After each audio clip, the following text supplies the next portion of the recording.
Ош шаарындагы Алиев көчөсүнүн бир тарабына салынган жөө жүргүнчүлөр үчүн тротуар бүгүн ачылып пайдаланууга берилди.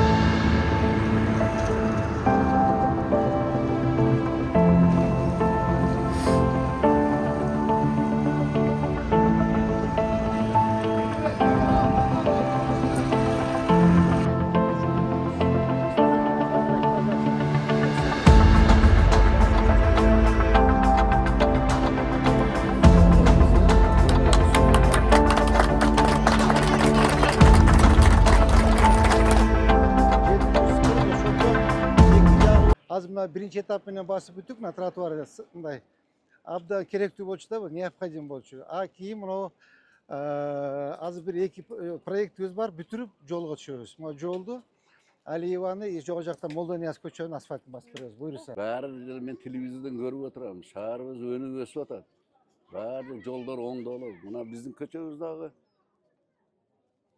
тротуар жок.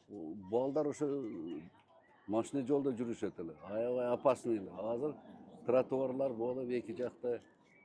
Эми Кыргызстаныбыз, Ошубуз өсүп атат. Не только Ошубуз, бүт Кыргыз элибиз, Кыргызстаныбыз өсүп атат.